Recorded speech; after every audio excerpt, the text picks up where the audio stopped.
Hey everybody, welcome to Aftermath Digital this week on the tubes. My name is Nug Nargang. How are you? I'm fine, as always, joined by Jimmy and Anthony and Kevin Mickey. What's up, Kevin? Oh, hello. It's just a great pleasure to be here again today. Awesome, great. And guys, everything's good? Everything's fine where you are? I got a snowmobile. See, there it is. Oh, Anthony's my preparing goodness. for his winter alone in the woods by getting a snowmobile. Oh my goodness. I love it. Did you have a little trailer in the back for Marco? Not yet, but my uncle has one. He's going to lend me. There you go. When we were young, my grandfather had one, and it was called the Skiboose. Yeah, okay, caboose and skidoo. It was a Skiboose. Skaboose. Let's get started with the wins this week, and I'm going to get started. Jimmy, yours and mine, I think, are two sides of the same coin, so I'll probably flip to you after this. But mine is that Roman Reigns got his way, and he did it by beating some sense into Jey Uso. And when Jey still wouldn't comply, he said, "You're out of the family if you don't comply. I have the rest of the family's blessing. You're out." And that sent Jey into a tailspin. I would have liked to seen one more, I guess, segment backstage with Jey before his match with Daniel Bryan, so that you could see before that match that you like, oh man, like the turmoil he was in. But Roman Reigns right now is Thanos. Paul Heyman is it's not a great character name, but Ebony Maw, the guy who did all the talking for Thanos in the movie, the scrawny dude from the Black Order.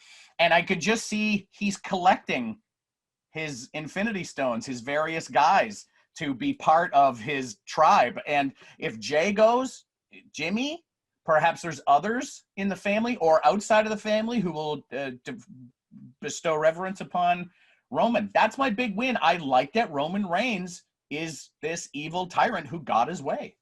Yeah, he can get guys. I mean, there's guys in the family that are not currently in the company, and it would be kind of cool to some guys to come out of the woodwork and join the team.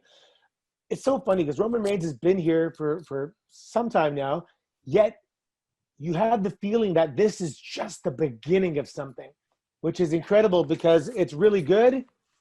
And we're like looking forward to season 2 type thing. Yeah, speaking of guys outside of the company right now, or just outside of the circle, I've got some real rock solid ideas of who I think could be a part of that dynasty, the Samoan dynasty. And there's one certain champion, let's call him a people's champion, that I think could really get into this little rivalry that they've created, and he could lay claim to being the head of the Samoan table. Jimmy, I don't know what you think about that. That's very interesting because that thought has popped up in my mind as well, thinking, I wonder how that certain individual that you're talking about, who shall remain nameless, but I'm sure everybody can figure out who it is, how this would react. Because you talk about WrestleMania moments, that would definitely be a WrestleMania moment. And it's very interesting where this can lead. And to get into my win a little bit, if you don't mind, because it kind of compounds on what Doug was talking about. Obviously, in my mind, and to Anthony, what you said, Roman Reigns is hitting on all cylinders right now. And I would make him my win this week, like I have been for the last couple of weeks. But my win this week is Jey Uso because, like I said, Roman Reigns has been knocking it out of the park. He's been firing on all cylinders. The question mark going into this rivalry is Jey Uso going to be able to keep up? And so far, not only has he kept up, he has overachieved, and he has made this rivalry work, which has now become a collaboration and maybe an extension of the family, as you guys said. And now I'm kind of looking forward to see, yes, is this going to be a growth of the Samoan dynasty again?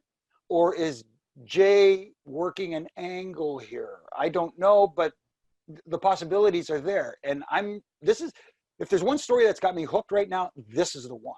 Yeah, when it comes to keeping up, the in-ring side, I think Jey Uso is probably a better wrestler than Roman Reigns because he's been there longer. He's just more polished. But keeping up with regards to the in-ring presence and the character stuff, that's the part because you never really get to see his personality shine because he's in a tag team. And they're like the best tag team, in my opinion, out there. But as an individual, his character, I don't want to call it acting, but his in-ring presence was able to keep up. And all of a sudden, I heard people just, a little chatter online talking about Jey and Roman in WrestleMania, like the potential for that match. I'm like, wow, like that's huge for Jey to have a singles match against Roman Reigns at WrestleMania. Even the fact that there's a conversation about it is really good for Jey. So yeah, he can definitely keep up. Moving on to Anthony, let's talk about your big win. You love this matchup coming up at Survivor Series. Yeah, again, it has a little something to do with Roman Reigns. Roman versus Randy. What? So they've done such a good job of making, like just spotlighting Randy and all his accomplishments and his tenacity in the 14 years. And although he's a veteran, he's evolving and he's better than ever. And this is the best we've ever seen Roman. So all of a sudden you have two iconic superstars that are at the top of their game, even though they're veterans and they have really highlighted moments, and they're going to be meeting at Survivor Series to see who is the absolute man in this company. And yeah, I mean, whoever is a lot up for stakes here. Yeah, Absolutely. My only question is, what is at stake other than bragging rights? There needs to be more on the line here, but that's just me. That's just me. No, yeah, it's true. I mean, they're both successful Hall of Famers, wealthy. It's just bragging rights. Mm-hmm. But bragging rights, when you have that kind of ego, it's everything. True enough. And Kevin, you've got a big win. Yeah, that's right. And mine's kind of similar to Anthony with looking forward to Survivor Series, the best on best. And, I'll buy into that trademark, if you will. But for me, the best on best matchup, one of the best matchups right now is Anthony, your son, and the couch behind him. And I'd love to see who comes out on top in that one. But for me, Marco. yeah. Oh, he looks like he's ready to jump off the top rope. Looks real solid. We do a thing called wrestling where he jumps on me. He's a high spot. He's a high spot kid, eh? Yeah. I love looking forward to Sami Zayn versus Bobby Lashley, the best on best. I'm really looking forward to this matchup. First of all, the Hurt Business, we've talked about them. Man, the Hurt Business has been great. I love them. Bobby Lashley, I feel like he's looked stronger now than any time since he's come back to the company. He looks fantastic. And Sami Zayn, oh, Sami, I love you. I love you so much. The promo that he cut on SmackDown saying, you're just the champion of one country. I'm the champion of all the continents, and that makes me better than you. And I said, you're right, Sami.